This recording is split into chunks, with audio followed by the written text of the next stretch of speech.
Bonjour à tous. Effectivement, il y a beaucoup de choses qui ont été dites, donc je pense que, ce que je vais apporter va être, complémentaire, voilà, tant mieux.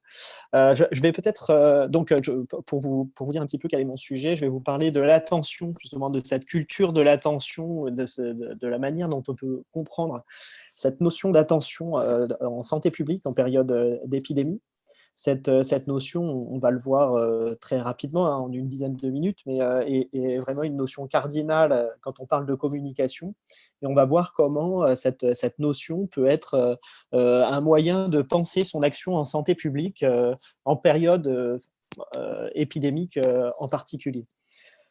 Alors, je vais peut-être repartir de ce que disait Anne-Caroline Clause, hein, sur l'étymologie du mot contagion, puisque c'est un très bon point de départ. Si le mot contagion signifie toucher avec, effectivement, en termes de communication, dans les agences de communication, dans les différents services de communication, on, on dit qu'on veut toucher nos cibles, toucher nos concitoyens. Qu'est-ce qui les touche, qu'est-ce qui va toucher, quelle est la bonne parole qui va permettre d'aboutir à l'objectif d'une institution ou à un objectif de santé publique ou à un objectif d'intérêt commun.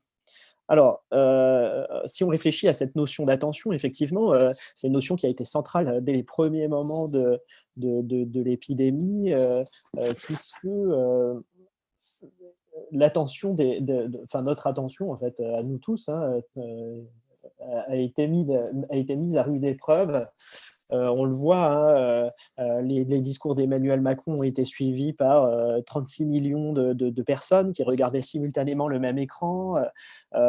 Les Français ont passé énormément de temps à regarder les journaux télévisés, à regarder les émissions d'actualité. Donc, Médiamétrie a montré que chaque Français a passé 2h35 par jour à surfer sur Internet en mars 2020. Soit une hausse de 25% par rapport à mars 2019.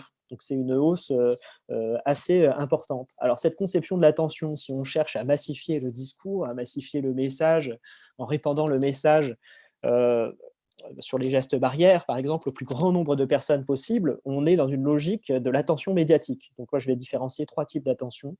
D'abord l'attention médiatique, ensuite l'attention en termes de comportement, comportementale, et puis finalement l'attention relationnelle. Donc ces trois types d'attention nous permettent de réfléchir un peu différemment à ce que c'est qu'une campagne de communication en période de crise, et de manière générale à une campagne de communication en santé publique.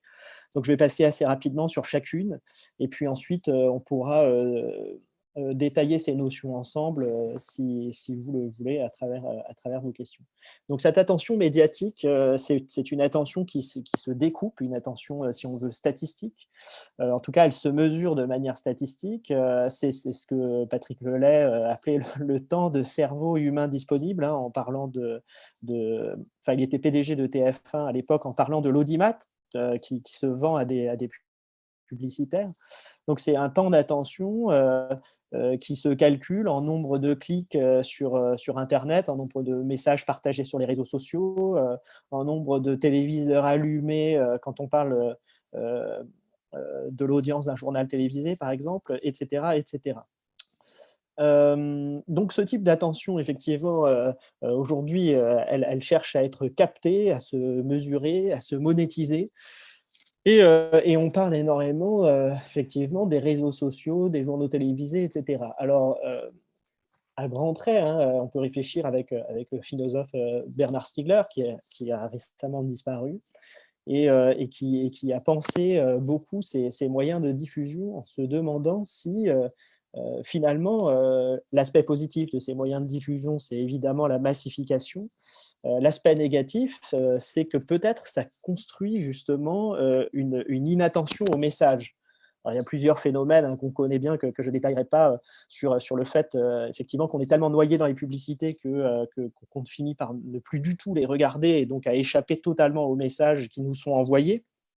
Donc ça, c'est un effet pervers du système publicitaire, si on veut, qui est beaucoup étudié par les publicitaires, parce que pour eux, c'est une condition de survie.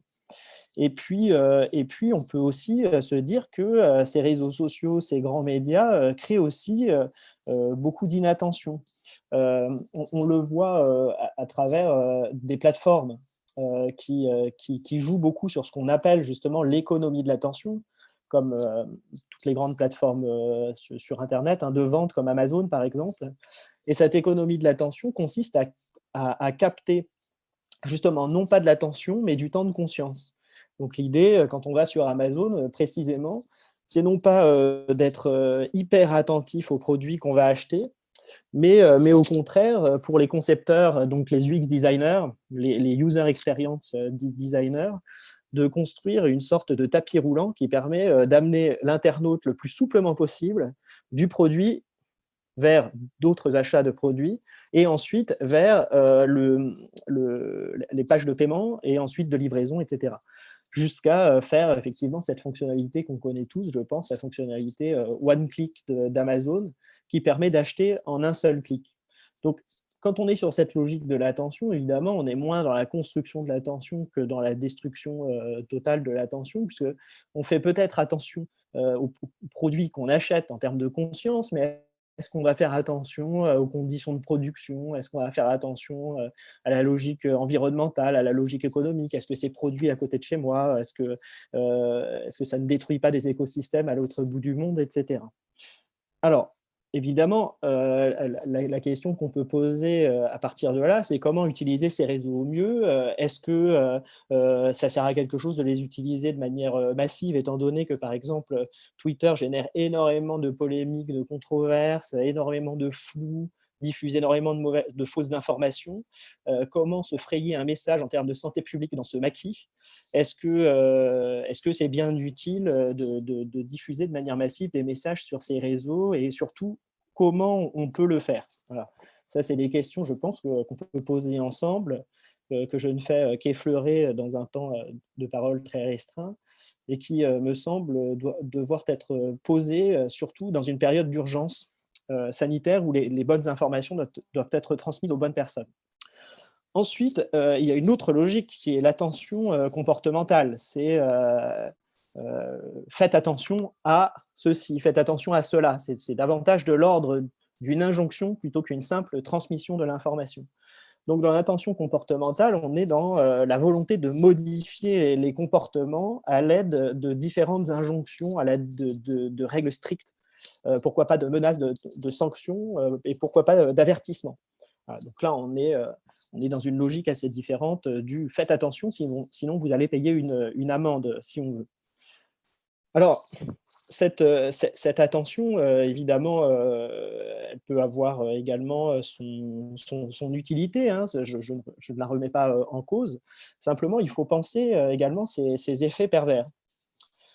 Typiquement, au tout début du déconfinement, il y avait des promenades je prends cet exemple-là précis pour que ça soit clair hein, pour vous.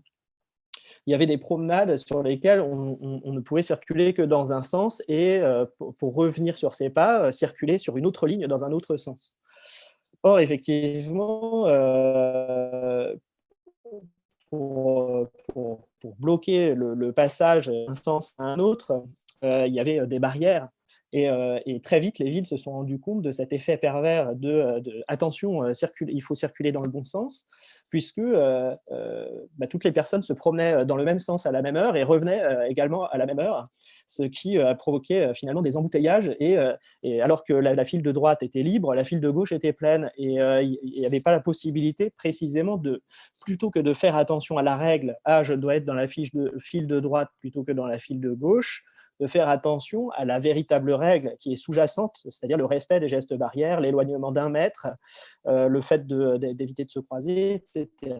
Donc, ce respect de la règle permet aussi, dans le fond, on l'a vu peut-être avec le premier intervenant, mais de se conforter dans le fait qu'on fait bien et de ne pas faire attention à ce que ça serait pour de vrai de faire bien, c'est-à-dire de respecter les gestes barrières et de respecter les gestes qui permettent d'éviter à l'épidémie précisément de se répandre.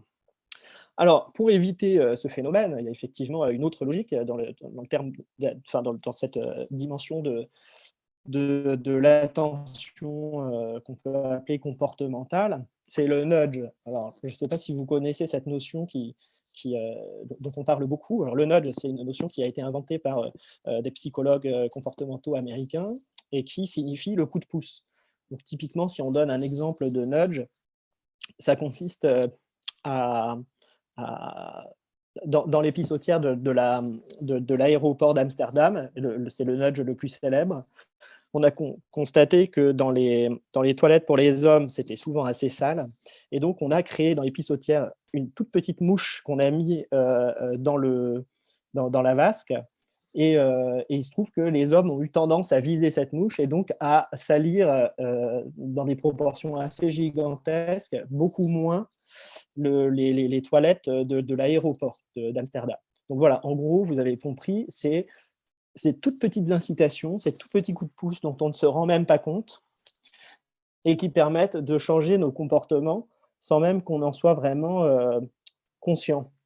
Alors, il y a beaucoup de critiques de ce concept, et notamment à travers cette idée de paternalisme libéral, c'est-à-dire le système est libéral, on continue à être libre de nos actes. Par contre, il y a cette logique paternaliste qui consiste à guider nos actions sans qu'on s'en rende compte. Alors là, de la même façon, hein, ça nous ouvre cette attention comportementale, tout un champ de réflexion. Pour moi, ça a à faire avec tout un choix de société. Est-ce qu'on décide de responsabiliser les personnes? Est-ce qu'on décide de les infantiliser en leur donnant des règles strictes? Est-ce qu'on décide de les manipuler? Est-ce qu'on décide de les rendre acteurs de la santé publique? Voilà, c'est pour moi des choix qui sont fondamentaux et à partir de ces choix qu'on peut trancher collectivement, il s'agit de voir quelles sont les meilleures logiques de santé publique, d'information et de changement de comportement à mettre en œuvre.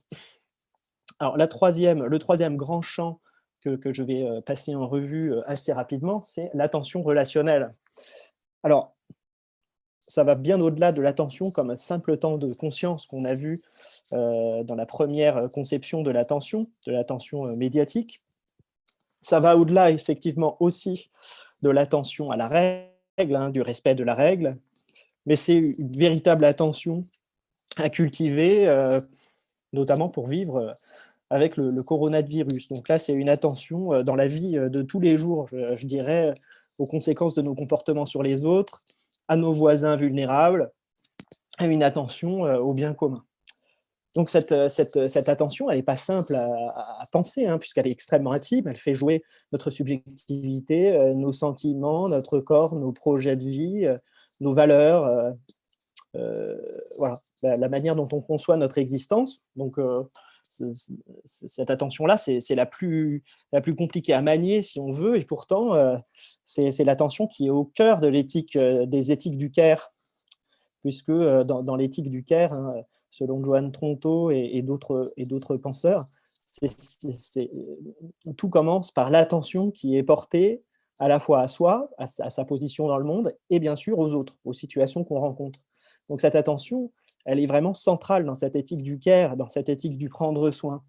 Alors, comment est-ce que on peut faire de cette attention relationnelle, cette attention portée aux autres, un horizon de la santé publique? C'est là que commence toute la réflexion, si on veut, et toute la réflexion qu'on peut également mener ensemble aujourd'hui, si vous le voulez. Alors, comment en faire un principe directeur?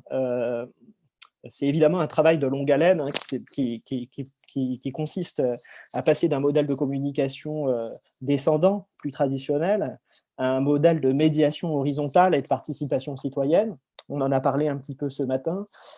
Il y a un très bon article d'Alexia Jolivet sur ce sujet dans le livre Pandémie 2020. Ça consiste aussi à changer la logique des messages. On quitte, si on veut, le message du type de l'injonction, un message du type soyez en alerte, soyez attentionnés, faites attention aux autres. Voilà. Également, je pense que l'idée, c'est de travailler sur la représentation que les citoyens se font d'eux-mêmes et de leur place dans la société. Et ça, on ne peut le faire qu'en étant dans l'action. C'est quelque chose qui n'est pas du tout théorique. On l'a vu à travers, par exemple, des grandes consultations comme le grand débat, qui n'a pas amené à grand-chose en termes de résultats, Mais par contre, quand on a organisé quelques événements à l'espace éthique sur la place du grand âge, la place des maladies dans la cité, etc., de l'accueil qu'on pouvait leur offrir, on a vu un grand engouement, beaucoup de participants, beaucoup de participation citoyenne pour réfléchir à cette question-là et essayer de faire changer les choses ensemble.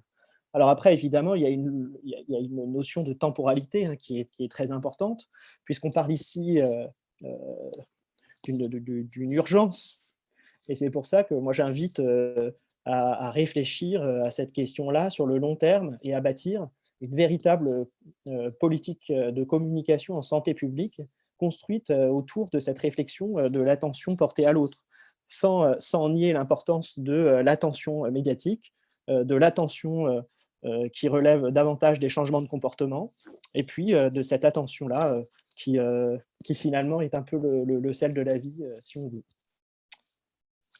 Voilà, j'ai fini cette première réflexion sur le sujet assez rapide. Merci beaucoup Sébastien pour ton intervention qui était très complémentaire par rapport aux autres et qui permettait d'ouvrir encore plus nos réflexions. Rapidement, avant qu'on passe aux questions du public, il y avait une question que je voulais te poser, parce que finalement, dans les mesures préventives, on voit que, enfin, les mesures préventives qui ont été mises en place, on voit finalement qu'on a traité la population générale comme un seul bloc finalement, en imposant les mêmes mesures à tout le monde. Donc on a considéré la population comme un bloc sans avoir finalement cette attention pour peut-être pour certains groupes ou certaines catégories plus vulnérables. Alors, je pense par exemple dans la stratégie du confinement. Voilà, ce confinement a été imposé de façon uniforme sans qu'il y ait une attention particulière à l'égard, par exemple, des femmes victimes de violences conjugales, hein. On voit ici évidemment que l'observance du confinement pour ces personnes les a plus mises en danger qu'autre chose. Et voilà, a fortiori, puisqu'on sait que les signalements, notamment pendant le deuxième confinement, ont augmenté de 60%. Voilà, donc je me demandais, puisque Sébastien, tu as interrogé la possibilité de cultiver l'attention à l'autre chez les citoyens, mais est-ce qu'il ne faudrait pas aussi interroger cette question de l'attention à l'autre, justement, du côté des décideurs, comment dire, voilà, pour qu'il y ait plus cette attention à l'égard de cette variabilité et de peut-être pas considérer la population générale comme ça, comme un bloc, comme ça a été le cas. Je ne sais pas si ma question est claire. Oui, ça me semble très clair. Je pense qu'il faudrait faire une réponse très précise et très complète sur le sujet que je ne vais pas avoir le temps de faire ici. Mais je peux en tout cas, je peux lancer quelques pistes. Je pense que cette attention des personnes qui, à un moment donné, décident sur des questions de politique sanitaire doit être, je pense, nourrie de réflexions de terrain. Voilà. Donc, je pense qu'il faut vraiment réfléchir à cette participation citoyenne qui peut se faire de manière très, très différente en fonction de ce qu'on cherche à faire à travers cette participation. Est-ce que c'est l'idée de Jean-François Delfrécy qui voulait monter un, un comité de liaison sciences, société, voilà, chercheurs, société, etc., pour réunir comme ça des citoyens soit associatifs, donc des gens déjà très sensibilisés à ces questions et qui permettent de faire remonter les questions qui se posent pour de vrai sur le terrain. Après, il est possible aussi d'avoir des citoyens, comme dans le collectif, pour le coup, qui a été monté sur la vaccination, beaucoup trop tard. Enfin, il y aurait énormément de choses à dire sur le sujet. Je ne suis pas du tout très enthousiaste là-dessus, sur la manière dont ça a été fait. Mais en l'occurrence, de manière générale, ce n'est pas une mauvaise idée de pouvoir, comme ça, sonder un groupe de citoyens qui puissent discuter autour des questions et commencer à faire remonter les vraies préoccupations des gens sur le terrain. Donc, est-ce que c'est un collectif citoyen qui fait remonter les préoccupations? Est-ce que c'est un collectif d'associatifs qui peut davantage revendiquer? Est-ce qu'on est dans une logique de convention citoyenne pour le climat avec une délibération citoyenne qui aboutit à des propositions de mesures? Donc tout ça, c'est des logiques qui sont différentes. Donc il faut bien réfléchir à ce qu'on souhaite faire et à la manière dont on souhaite sensibiliser les personnes qui sont effectivement, à un moment donné, encore une fois, censées prendre des décisions les plus démocratiquement possibles, les plus efficacement possibles aussi, parce qu'il y a les 2 éléments à tenir. Et puis je dirais qu'il y a une réflexion, très profonde et c'est ça qu'on va pas avoir le temps de faire, mais il y aurait beaucoup de choses à dire sur le sujet, sur l'institutionnel et sur la capacité d'accueil de l'institutionnel ou de la bureaucratie à la parole comme ça, des citoyens et comment de l'institutionnel qui est composé de rituels, d'habitudes, de procédures, et cetera, peut s'ouvrir justement à quelque chose qui ne relève, pas du tout, ni de rituels, ni de procédures, et cetera. Mais, de la parole citoyenne en période d'épidémie. Je pense qu'il y a une vraie réflexion à mener sur ce sujet. Quelle est la logique d'ouverture qu'on peut essayer de créer? Merci beaucoup, Sébastien.